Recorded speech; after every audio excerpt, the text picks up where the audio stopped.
Para empezar, quiero contarle algo, o tal vez usted ha escuchado de un libro llamado El Conde de Montecristo, escrito por Alexander Dumas en 1844. Seguramente se vio la película los que no quisieron leer el libro. Y Dumas escribió este libro basado en una historia verdadera, una historia real, de un hombre, de un zapatero en París llamado François Picot.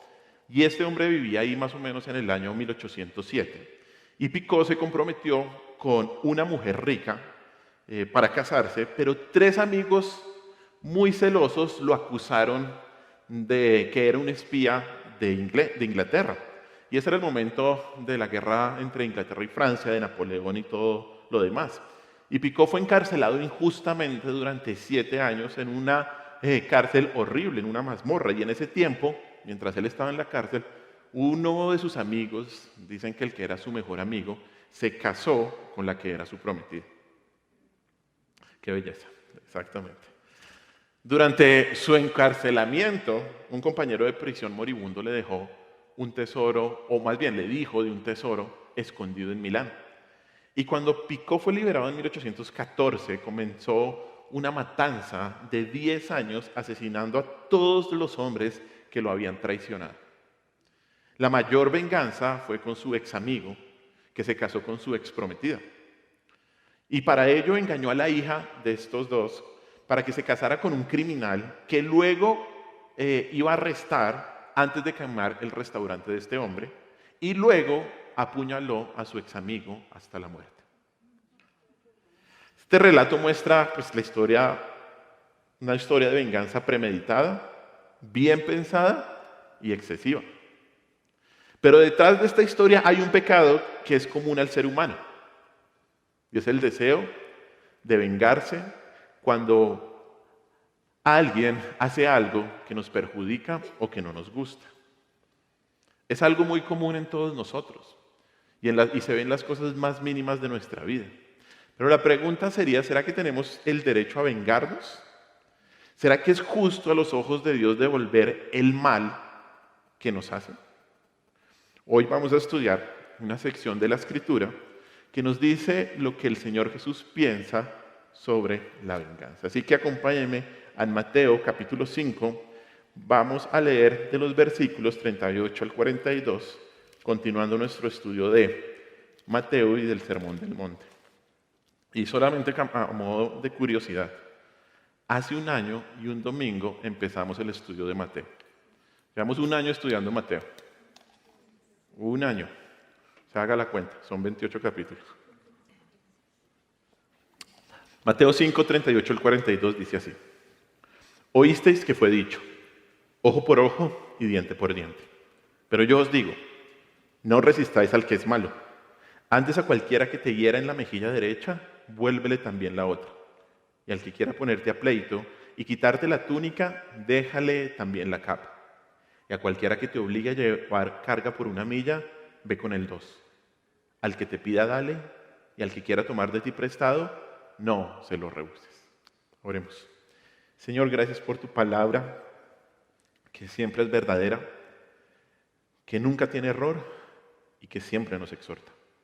Ayúdanos a aprender lo que tú quieres que aprendamos y a no malinterpretar tu escritura como lo hacían los fariseos, los escribas, los antiguos y como lo hace hoy mucha gente.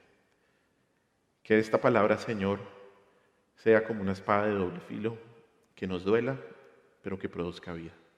En tu nombre hemos orado, mi Señor Jesús. Amén.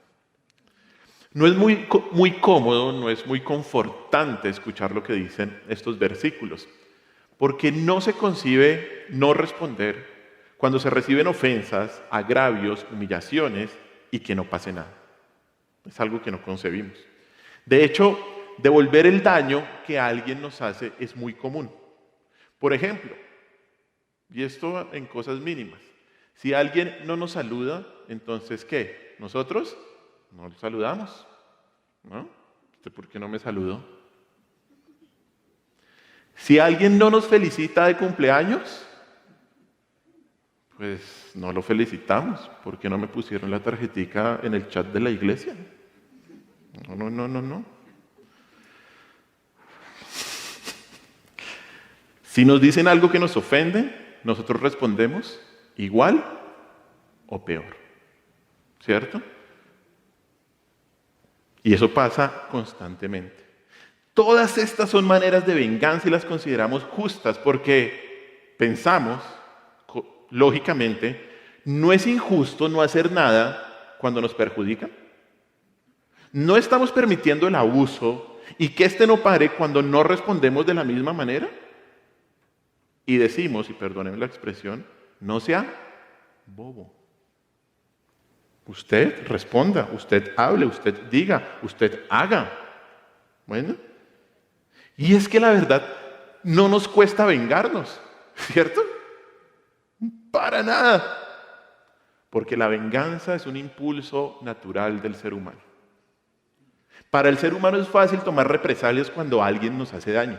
O incluso, escúcheme bien, cuando el daño está en nuestra imaginación. A veces pasa. Eso me la quiere hacer. Y usted empieza a hacer cosas que la otra persona ni siquiera se le ha pasado por la cabeza. ¿Será que esto es lo que debe hacer el cristiano? ¿Será que esto es lo que debe hacer el creyente? Como sabemos, el Señor Jesús en esta sección está corrigiendo 6 malas interpretaciones con respecto a la ley que eran promovidas por los líderes religiosos de esa época. Hemos visto el enojo, el adulterio, el divorcio y los juramentos. Y cuando esta sección comienza diciendo, oísteis que fue dicho, ya sabemos que el Señor nos está mostrando que hay una mala interpretación de los escribas y los fariseos y de los líderes religiosos antiguos. Ya lo sabemos. Ellos afirmaban, al igual que el mundo de hoy, que la venganza personal es válida, que no está mal vengarse, que no está mal tomar represiones y retaliaciones contra otra persona que nos hace daño. Sin embargo, lo que el Señor nos dice aquí es revolucionario. El creyente, nos dice Cristo, no debe responder como lo hace el mundo, sino que debe seguir las instrucciones de Cristo y en este caso nos exhorta a evitar la venganza. E incluso nos pide hacer el bien con quienes nos hacen daño.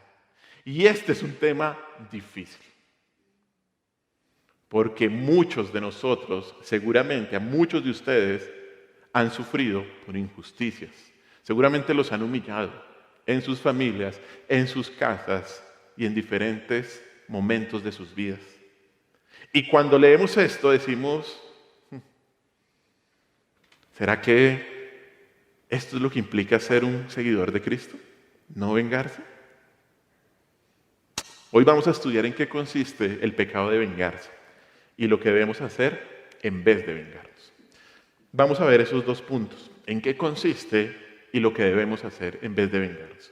¿En qué consiste el pecado de vengarse? Leamos una vez más el versículo 38. Dice así, oísteis que fue dicho, ojo por ojo y diente por diente. El Señor comienza su enseñanza citando el dicho de los antiguos de ojo por ojo y diente por diente. Y esto era parte de la expresión bíblica de la llamada ley del talión, la ley del talión. Y esta ley es la denominación tradicional de un principio jurídico de justicia retributiva, en el que la norma imponía un castigo que se identificaba con el crimen cometido, obteniendo la reciprocidad. Si una persona cometió una falta, la consecuencia, el castigo tenía que ser de la misma medida. En la Escritura, esta instrucción está en Éxodo, en Levítico y en Deuteronomio. Y vamos a ir a esos versículos con respecto, para mirar bien la mala interpretación que habían hecho los líderes religiosos. Vamos primero a Éxodo 21, 22 al 25. Vaya usted ahí. Éxodo capítulo 21, versículos del 22 al 25. Dice así la palabra de Dios, Éxodo 21, 22 al 25. Si algunos riñeren e hirieren a mujer embarazada y ésta abortare, pero sin haber muerte, serán penados conforme a lo que les impusiere el marido de la mujer y juzgaren los jueces. 23. Mas si hubiere muerte, entonces pagarás vida por vida, ojo por ojo, diente por diente, mano por mano, pie por pie, quemadura por quemadura, herida por herida, golpe por golpe. ¿Cierto? Ahí está la primera cita, Éxodo 21, 22, 25. Aquí se describe una sentencia por causar accidentalmente el aborto de una persona, por causar accidentalmente lesiones personales a alguien.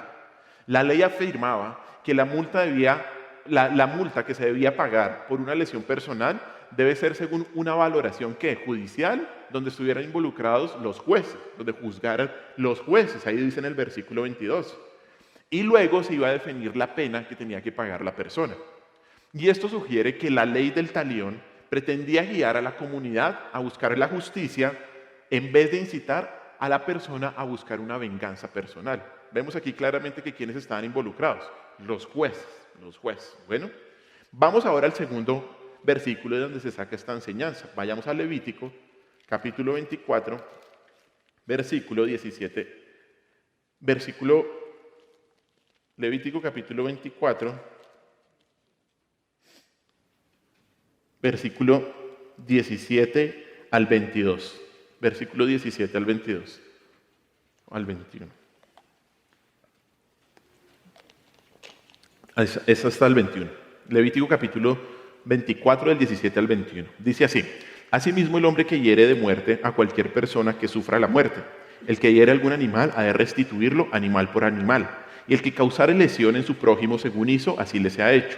Rotura por rotura, ojo por ojo, diente por diente, según la lesión que haya hecho a otro, tal se le hará a él.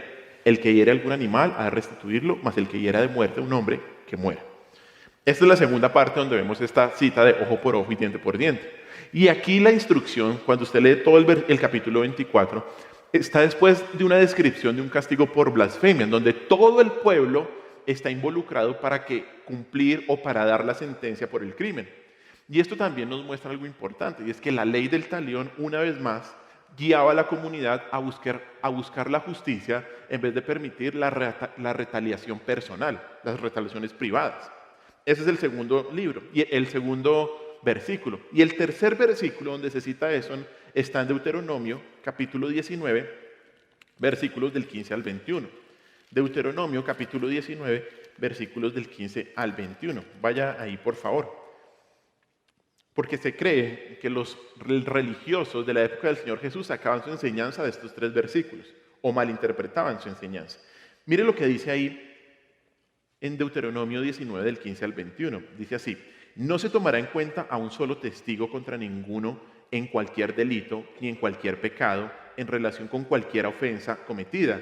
Solo por el testimonio de 2 o 3 testigos se mantendrá la acusación. 16.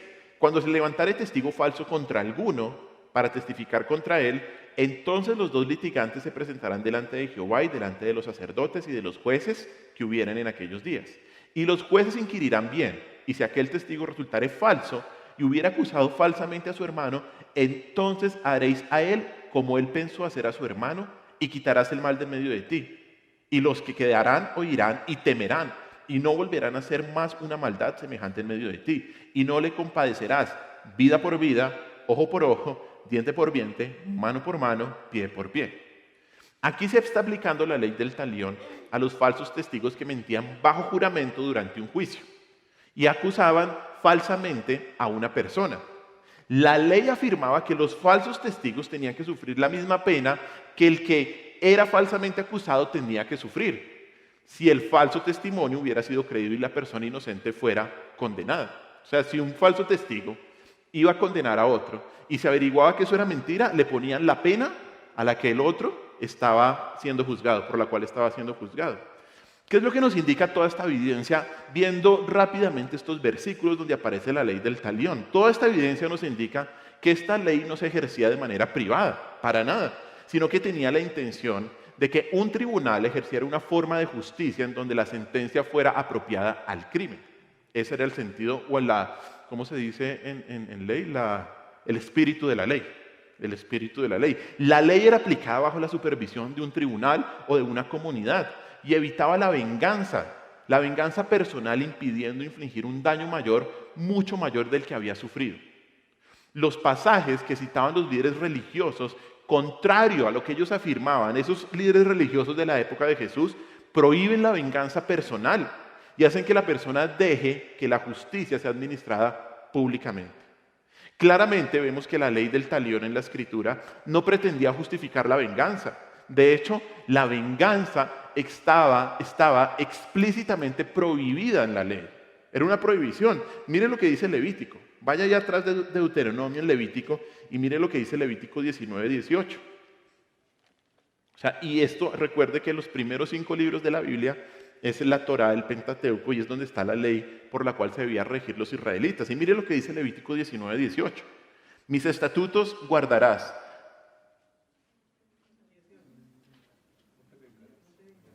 Eso. 19:18. ¿Yo qué dije? Sí. ¿Sí? Ah, bueno. Listo, dice así. No te vengarás, ni guardarás rencor a los hijos de tu pueblo, sino amarás a tu prójimo como a ti mismo, yo, Jehová.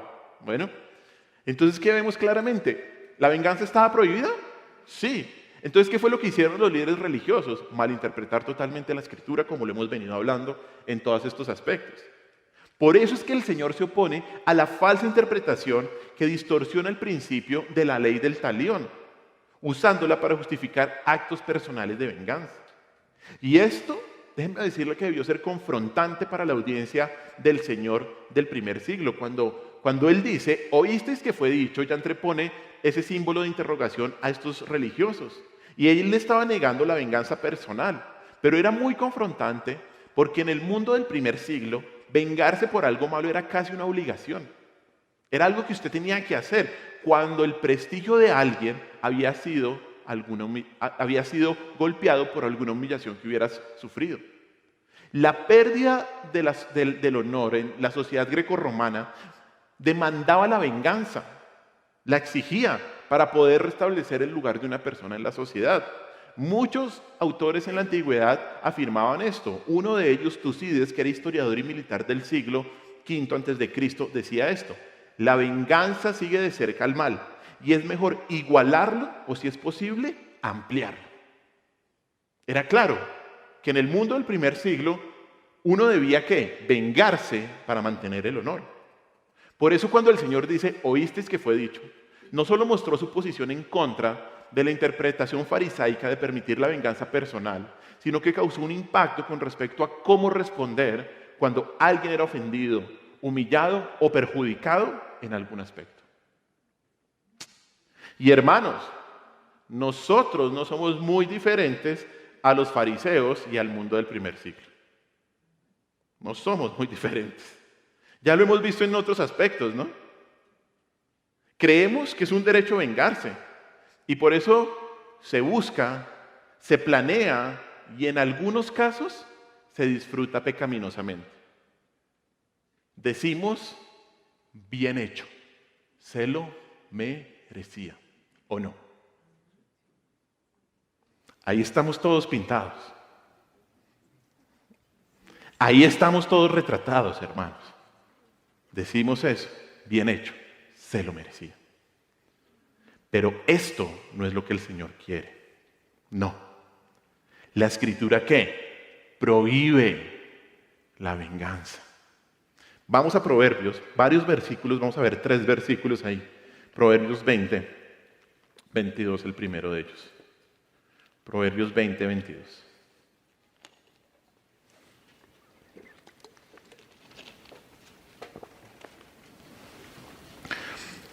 Dice así Proverbios 20, 22, y luego vamos al 24, y luego al 25. Dice Proverbios 20, 22, no digas yo me vengaré, espera a Jehová y Él te salvará. ¿No? Coherente con la enseñanza de Levítico. Mire más adelante, Proverbios 24, 29. Vaya con su Biblia, capítulo 24, versículo 29. Dice así. No digas, como me hizo, así le haré. Daré el pago al hombre según su obra. Uy, describe muy claro lo que hacemos, ¿no? Ah, así como me la hizo, así se la va a hacer. Así se la va a hacer. Y el tercero, Proverbios no 24, sino 25. No 24, sino 25, 21, 22. Versículos 21 y 22. Proverbios 25, 21 y 22 dice así. Si el que te aborrece tuviere hambre, dale de comer pan, y si tuviere sed, dale de beber agua, porque ascuas amontonará sobre su cabeza. ¿Qué nos está diciendo aquí? El que te hace mal, hazle ¿qué? Bien. Hazle bien, hazle bien.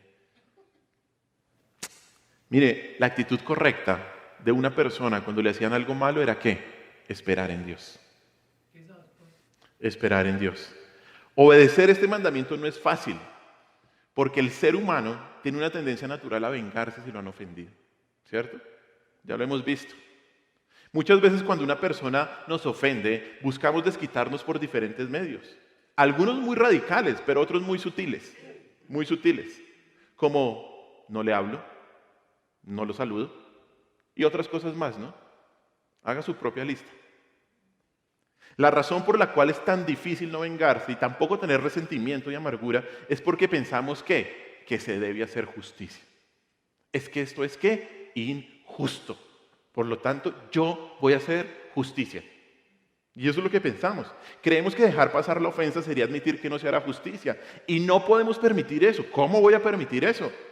Así que nos aferramos a la ira y pensamos que lo que nos hicieron está muy mal. Y justificamos nuestro resentimiento. Pero la Biblia es muy clara en afirmar que el creyente ¿qué? No debe vengarse. No debe vengarse. Y la razón es porque la justicia y la venganza le pertenecen solo a Dios. Vamos a Romanos capítulo 12, versículos del 17 al 21. Romanos capítulo 12, versículo 17 al 21.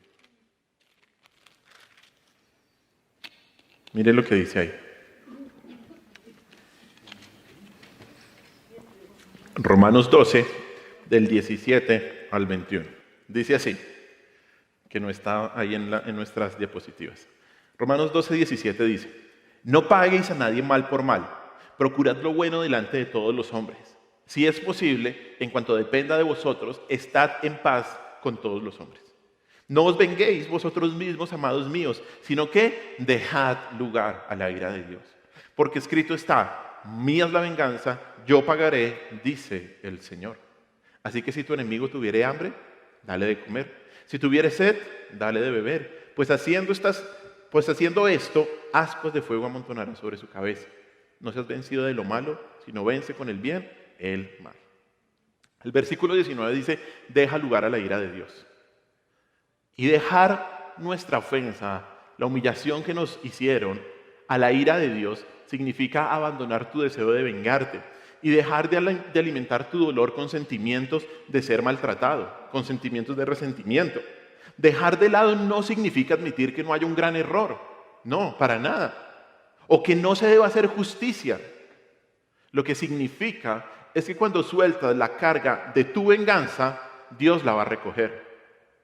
Y esto no es una forma sutil de vengarse, bueno, esta es una forma de darle la venganza al único que tiene ese derecho en el universo, porque Dios es el único que es el juez legítimo en este mundo. Y esto nos libera de tener un espíritu resentido, amargo y vengativo. Esta es una promesa de que Dios resolverá nuestras cuentas y lo hará de manera más justa y más misericordiosa de lo que nosotros podríamos hacer. Hermanos, la palabra de Dios nos dice que no podemos vengarnos. No puedes vengarte de ninguna manera. No puedes vengarte.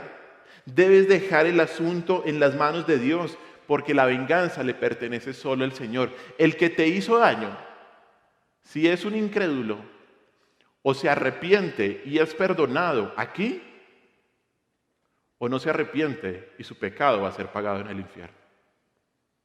Así es que el Señor hace su justicia y es mejor que se arrepienta. Y es mejor que se arrepienta.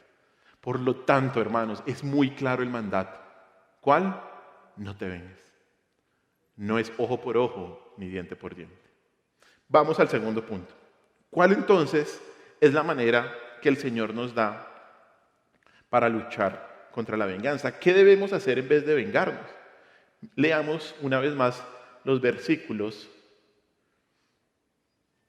o el versículo, leamos sobre todo la primera parte, el versículo 39. Mire lo que dice. Pero yo os digo, no resistáis al que es malo. Antes, y ahí para. Claramente, solo leyendo este texto, nos damos cuenta que el Señor aquí va a empezar a hablar y a mostrarnos qué es lo que se debe hacer en vez de vengarnos. Él dice, pero yo os digo, no resistáis al que es malo. Inicialmente esto parece una invitación a dejar que quien nos hace daño nos siga haciendo daño. O también a no hacer nada para parar el mal y el pecado. pero esto no es así. Y aquí quiero aclarar esto. Esa palabra resistáis significa de manera general oponerse a alguien o a algo de alguna manera. Y la palabra malo se refiere a una mala persona o a alguien que te hace daño. Eso es lo que significan estas dos palabras. Y lo que está diciendo el Señor es que no te enfrentes a quien te hace daño. No te enfrentes a quien te hace daño. En otras palabras, el Señor nos dice que si alguien te hace daño, no pienses en irte en contra de esa persona para vengarte. Y aquí quiero hacer una diferencia muy importante entre lo que debemos hacer cuando el crimen y el pecado afectan nuestra vida y lo que pasa en nuestro corazón cuando pecaminosamente deseamos vengarnos. Hay una diferencia. Y esto lo digo porque algunos creen que este versículo prohíbe tomar medidas legales cuando hay un mal que es castigado por la ley. Si una persona comete un delito, entonces se debe buscar que la ley haga su trabajo. ¿Por qué? Porque eso preserva a la sociedad y exalta a Dios, quien es el dador de la ley. Aquí se está lidiando con el crimen, pero a nivel personal ya la cosa cambia. El creyente debe estar lleno de perdón y no guardar rencor, ni debería vengarse, aunque en ocasiones deba tomar medidas legales. No resistir al malo no significa que debemos dejar que el mal triunfe en nuestras comunidades, no. Jesús se refiere a ¿qué? A represalias privadas, no al orden público, ni a denunciar el mal en un tribunal civil como se hacía en el Antiguo Testamento, ¿cierto? No resistir al malo significa que el Señor Jesús prohíbe un espíritu implacable y vengativo. Eso es lo que significa. Y en vez de vengarnos, el Señor le da al creyente 4 instrucciones que debe obedecer para no cultivar un deseo de venganza. Mire una vez más el versículo 39, dice así: no resistáis al que es malo antes, y ahora va a mencionar esas 4 instrucciones, antes, y la primera de ellas es: a cualquiera que te diera en la mejilla derecha, vuélvele también la otra. La primera instrucción para no cultivar un deseo de venganza y resentimiento es soportar los insultos. Es soportar los insultos. En el tiempo del Señor Jesús, un golpe en la mejilla era el insulto más grave que podía existir ahí en el antiguo cercano oriente. Jesús menciona específicamente la mejilla derecha. Y según la ley rabínica, o cómo se daba este golpe de la mejilla derecha, no se podía dar con la palma abierta, sino ¿con qué? Con esta parte de la mano. O sea, se hacía así si usted estaba enfrente de quien le iba a poner. Le hacía así.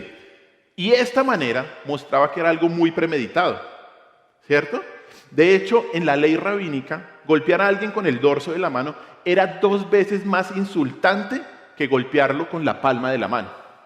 O sea, el dorso de la mano significaba un desprecio calculado, un desprecio premeditado y pensado.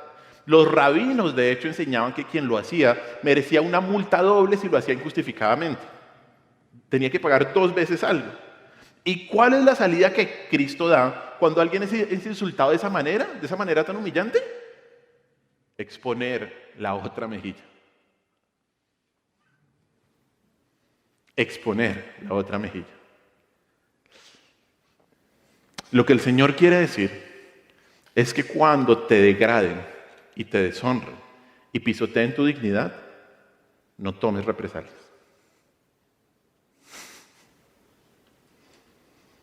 Tenaz, ¿no?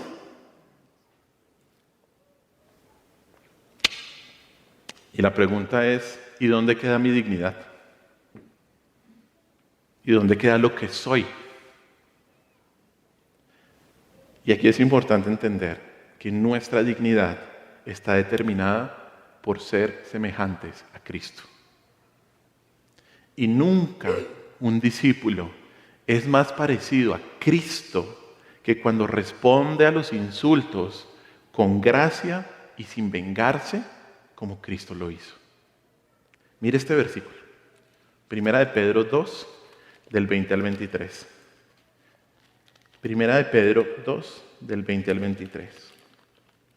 Dice así Primera de Pedro 2, 20 al 23. Pues qué gloria es si pecando sois abofeteados y lo soportáis.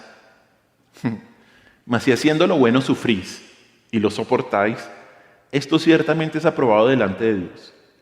Pues para esto fuisteis llamados, porque también Cristo padeció por nosotros, dejándonos ejemplo para que sigáis ¿qué? Sus pisadas. 22 y 23, el cual no hizo pecado, ni se halló engaño en su boca. Y mire lo que dice tan lindo del Señor. quien cuando le maldecían no respondían con maldición, cuando padecía no amenazaba, sino encomendaba la causa al que juzga justamente. Uy, hermanos, esto es una patada al estómago. Nuestra dignidad está determinada por ser semejantes ¿a quién? A Cristo. A Cristo.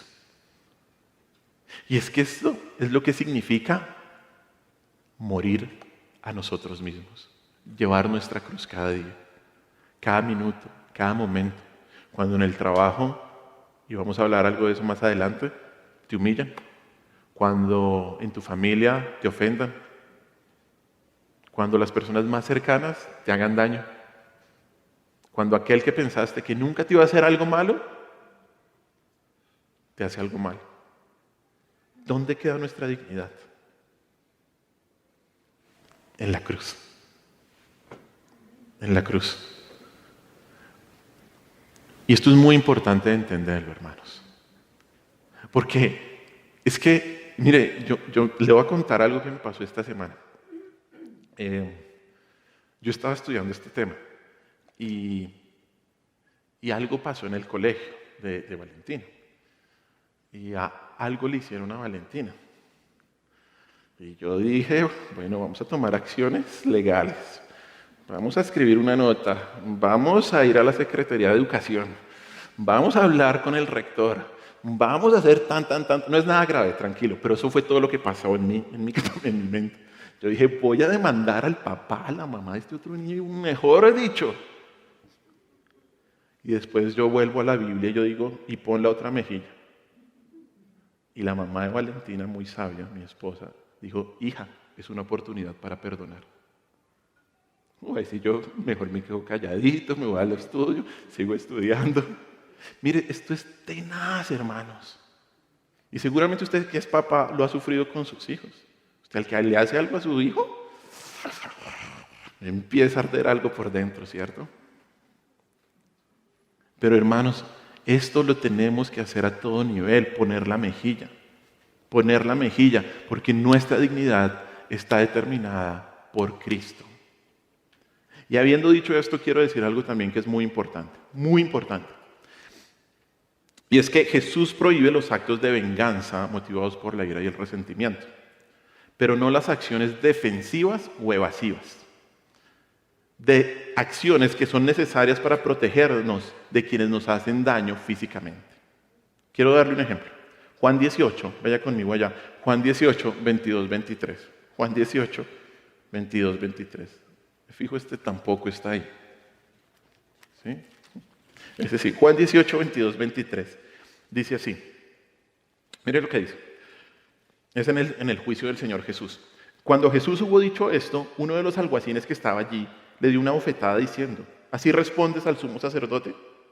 Jesús le respondió, si he hablado mal, testifican que está mal. Y si bien, ¿por qué me golpeas?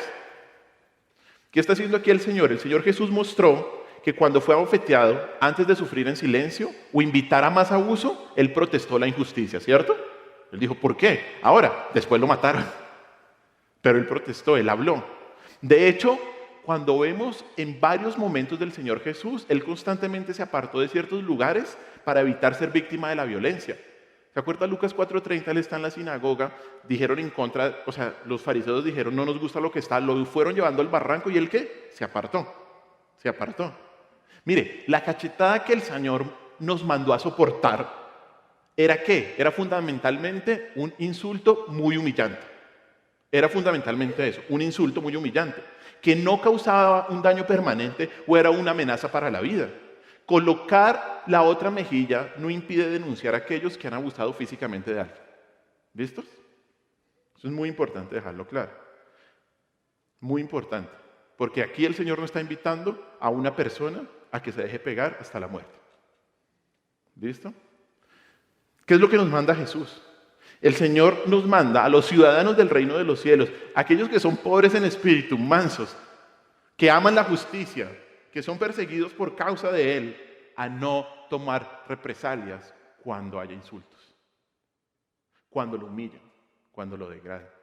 Poner la otra mejilla se refiere más a lo que no debemos hacer que a lo que debemos hacer. Porque cuando pones la otra mejilla, te niegas a vengar el insulto, te niegas a vengar el insulto, te niegas a tomar represalias. Y esto tiene aplicación en las áreas más pequeñas de nuestra vida. Examínese, usted en su día a día, con su esposo, con su esposa, con sus hijos, en su trabajo, si no se está vengando.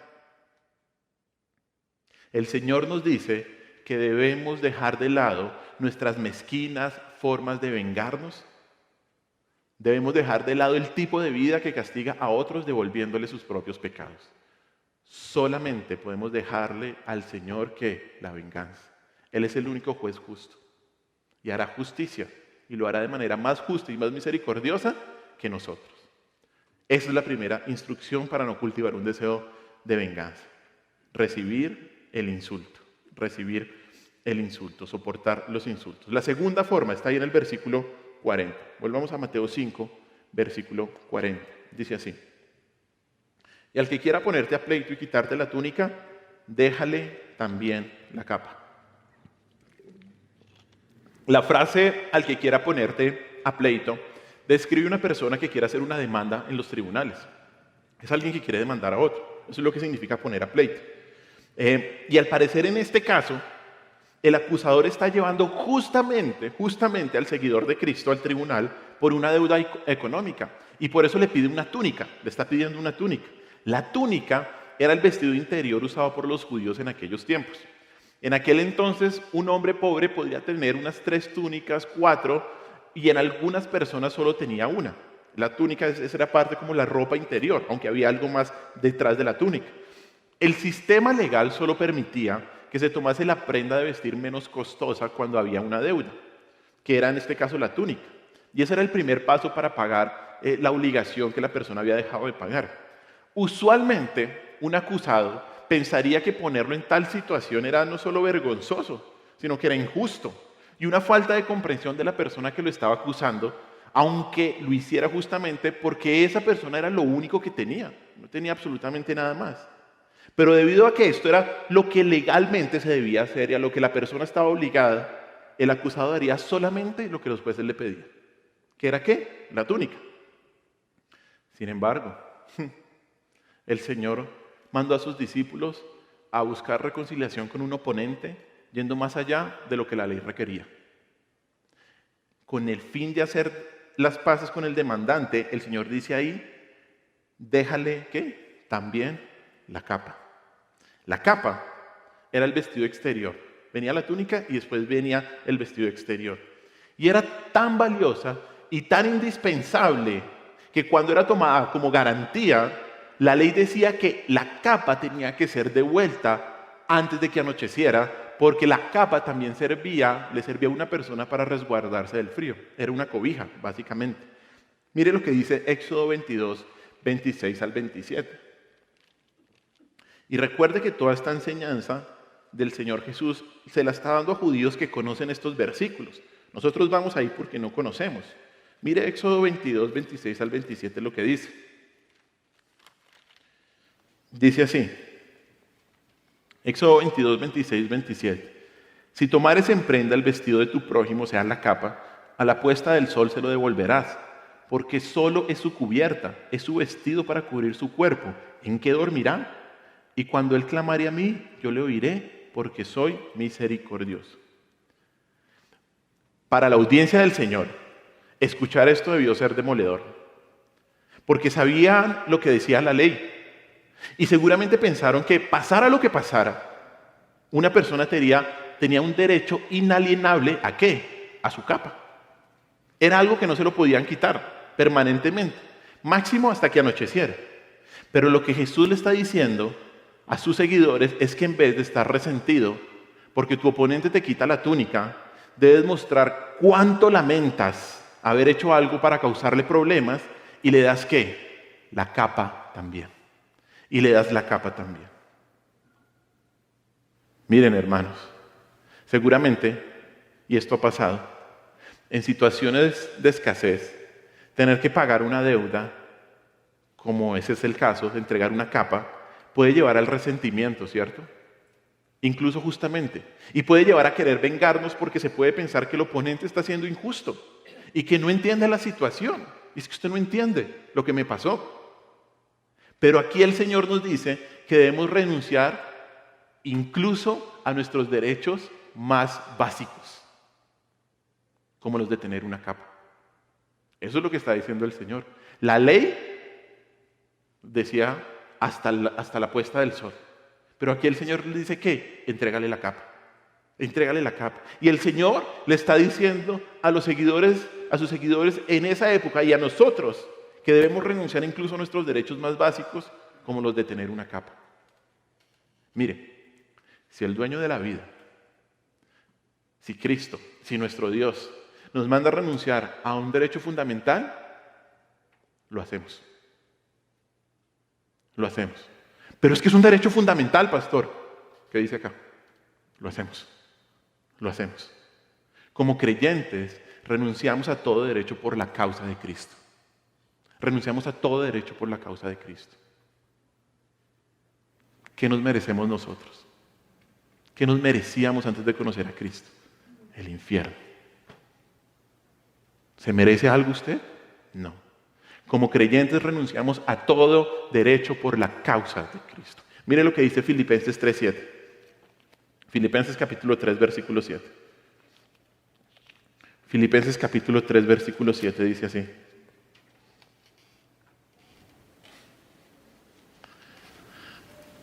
Pero cuantas cosas eran para mí ganancia, las he estimado como pérdida por amor de Cristo. ¿Qué es para usted ganancia? Ya lo hablamos algo. Su dignidad, sus derechos. ¿Y qué dice Pablo aquí? Estimado todo como pérdida. Y antes nos muestra el currículum vitae de Pablo.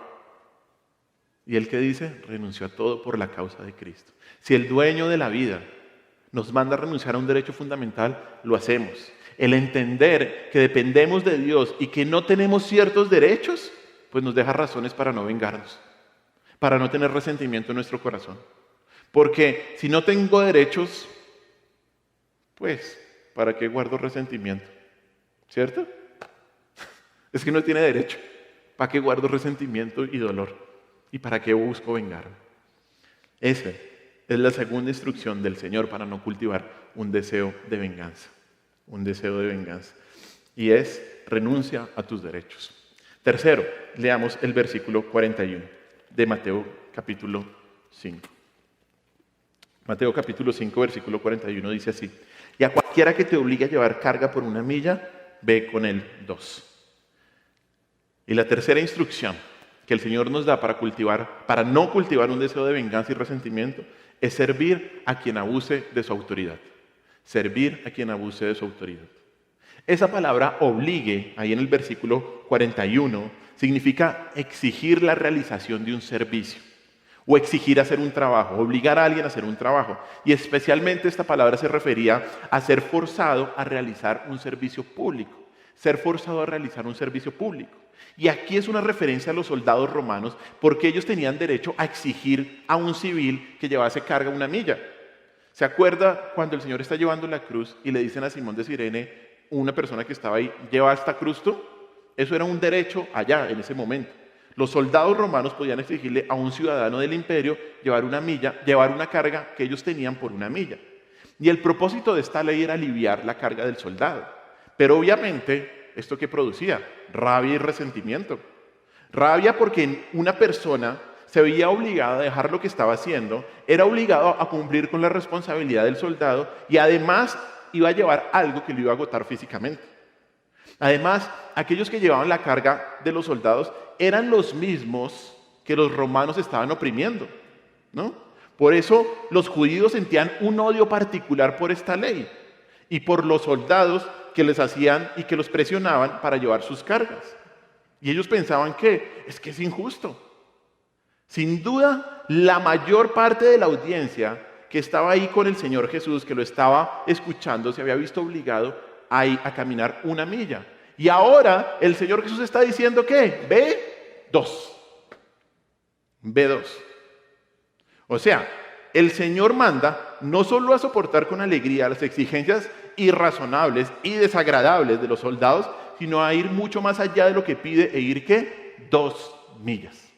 2 millas. Y esto es un abuso de autoridad, ¿cierto? Justificado por la ley y usted tiene derechos. ¡Hable! No se quede callado. Denuncie. Y es que cuando hay abusos de autoridad, nos sentimos muy mal, ¿no? Pero ¿sabe qué es lo que pasa? ¿Y sabe qué es lo que yo pensaba cuando estamos en una situación así? Lo primero que pensamos es esto: ojalá yo fuera el jefe para hacerle lo mismo. ¿O no? A ver, aquí nos está retratando la palabra. Ojalá yo fuera el jefe para hacerle lo mismo.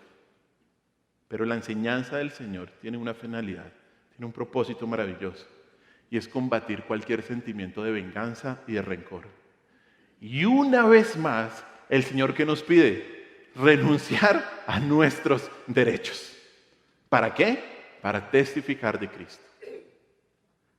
Al parecer, en esa época, el Señor estaba dando esta instrucción específicamente a sus seguidores, para que cuando un soldado lo obligara a llevar 1 milla y la milla acabara y el seguidor de Cristo llevara otra milla, el soldado estaría: ¿qué es esto? ¿Qué está pasando acá? ¿Por qué este es diferente a todos los judíos que he conocido? Y en ese momento el seguidor de Cristo, ¿qué hacía? Porque mi Señor me mandó a hacerlo. Porque lo hago para servirte. Porque lo hago por amor. Jesús pide una respuesta revolucionaria en una situación muy difícil: servir generosamente o amargarte y resentirte. ¿Qué vas a escoger? ¿Qué vas a escoger? F. B. Meyer, un pastor de hace muchos años, dijo esto: es la segunda milla la que pone a prueba nuestro carácter. Es la segunda milla la que pone a prueba nuestro carácter. Sobre el primero no hay controversia. Debemos atravesarlo, lo queramos o no. Es la segunda milla lo que pone a prueba tu carácter. Es la segunda milla. Lo que Cristo está diciendo es que en vez de revelar un espíritu de amargura o de enojo hacia aquel que está abusando de su autoridad, debería tomar la carga sin resentimiento y servirle para hacer testimonio y mostrar las maravillas del amor de Dios. Debemos tomar la segunda milla, hermanos, en cualquier aspecto de nuestra vida sin resentimiento, como testimonio, para que los que abusen puedan ver que a Cristo, no a nosotros, a Cristo. A Cristo. Y llegamos a la última instrucción, versículo 42. La última instrucción para no cultivar un deseo de venganza y resentimiento es dar generosamente. Dar generosamente. Mire lo que dice el versículo 42. Al que te pida, dale. Y al que quiera tomar de ti prestado, no se lo rehuses. Y lo primero para decir es que este versículo no aprueba darle a cualquier persona sin razón. Jesús no quiere decir que debamos dar indiscriminadamente a cualquier persona que nos pida. Jesús no nos manda a dar a todo el que nos pida lo que quiera. Necesito tu carro. Yo soy el pastor, dámelo. Miren, recordamos una vez más contexto. La audiencia original del Señor sabía que la persona que se aproximaba a otra con una petición económica tenía necesidades que eran legítimas y que probablemente estaba desesperado. De hecho, para los judíos, y cuenta la historia, muchas veces algunos decidían decidían morirse a pedir. Mire lo que dice Levítico 25, 35 al 37. Levítico 25, 35 al 37. Aquí estaban estas instrucciones. Levítico 25, del 35 al 37. Dice así. Dice: y cuando tu hermano empobreciere y se acogiere a ti, tú lo ampararás. Como forastero y extranjero vivirá contigo. No tomarás de él usura ni ganancia, sino tendrás temor de tu Dios, y tu hermano vivirá contigo. No le darás tu dinero a usura, ni tus víveres a ganancia. En aquella época, si una persona se acercaba a otra para pedir, era porque tenía una legítima necesidad. Y este es el escenario que nos está mostrando el Señor Jesús aquí. La persona que pedía un regalo o un préstamo en este versículo era alguien con una verdadera necesidad. Mire, nada en el Antiguo Testamento o en el Nuevo Testamento le pide al creyente ayudar financieramente al perezoso o a aquellos que gastaban sus recursos irresponsablemente. Primera de Tesalonicenses 5:14 nos lleva a exhortar al ocioso, dice así. Y segunda de Tesalonicenses capítulo 3 versículo 10 dice que el que no trabaje, que no coma. Ahí lo dice. O sea, el principal punto del Señor es que el dar no debe ser un medio, escúcheme bien, el dar no debe ser un medio de recompensar a quienes te halagan. No. O de tomar represalias contra quienes te han hecho daño. O de tomar represalias con quienes te han hecho daño. Usted debe dar generosamente a alguien en necesidad, así una persona le haya hecho daño. No puede retener ese tipo de ayuda por resentimiento, por una manera de vengarse. Recuerde que usted no es dueño del dinero. Usted solo es un mayordomo, el dinero le pertenece a Dios. Así que cuando alguien esté en angustia, no se haga el sordo. No se haga el sordo. La instrucción del Señor es que dar, no de mala gana, no con amargura, sino dar generosamente. Al que te pida, dale, dale. Es la instrucción, es la instrucción. Y esta actitud nos evita tener un corazón sin resentimiento ni venganza. ¿Por qué? Porque el dinero le pertenece a Dios, hermanos. Usted tiene que administrarlo bien, pero el dinero le pertenece a Dios. Por eso el que te pida, ¿qué? Dale. Miren, queridos hermanos y querida iglesia, el Señor dice que en vez de pagar ojo por ojo y diente por diente, el creyente debe soportar los insultos, renunciar a sus derechos, servir a quien abuse de su autoridad y dar generosamente.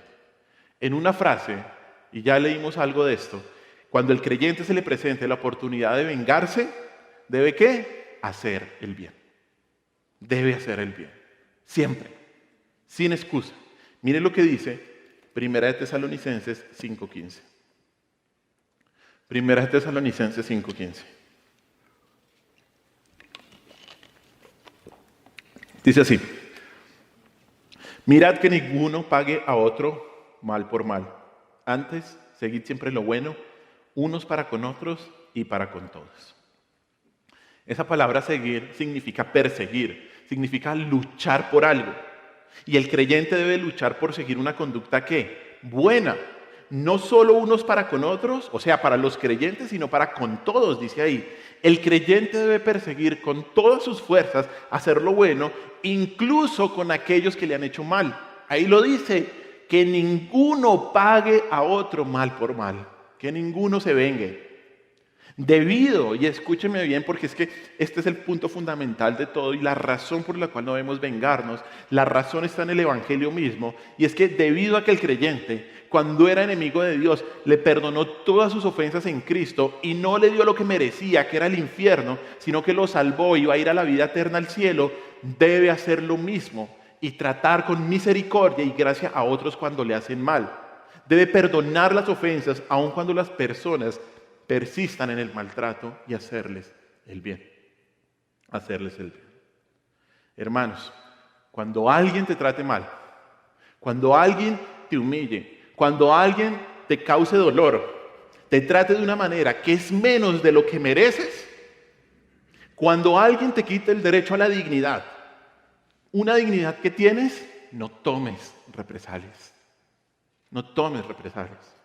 No pagues ojo por ojo, diente por diente. No lo hagas. Si estás preocupado por tu dignidad, no te preocupes. Algún día serás un hijo de Dios a imagen de Jesucristo y vas a permanecer así por siempre. Por siempre. Así que si estás preocupado por tu dignidad, no pelees por ella aquí. No. No busques vengarte, porque si lo haces, vas a desconocer el hecho de que eres un hijo de Dios y que Cristo es tu Señor. Hermanos, no paguemos ojo por ojo ni diente por diente. Hagamos el bien Hagamos el amor y hagamos el amor a los demás. Démosle amor a los demás. Y seamos testimonio de Cristo. Solo para la gloria de nuestro Señor. Bueno, oremos. Señor, te damos muchas gracias por tu palabra, por tu misericordia. Señor, en esto fallamos mucho. En esto fallamos constantemente y como tú nos enseñas, ayúdanos a atacar este mal en el corazón. No permitas que lo llevemos a la práctica y que te deshonremos, Señor. Señor, que siempre nuestra dignidad esté determinada por ti, Cristo. Por ser parecidos a ti, Cristo, y por saber que un día seremos semejantes a ti. Gracias, mi Señor Jesucristo, por tu palabra, porque esto, la verdad es que nos libera, porque esto nos enseña a vivir como hijos tuyos. Guárdanos de deshonrarte si queremos vengarnos de otras personas. Yo te pido, Señor, que tú examines el corazón de cada uno de mis hermanos. Y seguramente les has hablado en toda esta predicación. Y si ellos han guardado resentimiento, rabia, dolor, tal vez justamente con otra persona, que ellos puedan honrarte a ti e ir después de esta predicación y hacer las paces con esas personas. Que en lo que dependa de nosotros como seguidores de Cristo, te honremos en estos mandamientos. Tu Espíritu de Dios es el que nos guía a toda verdad y el que nos da sabiduría para tomar cada decisión. Te alabamos y te bendecimos, Señor, y en tu nombre hemos orado. Amén.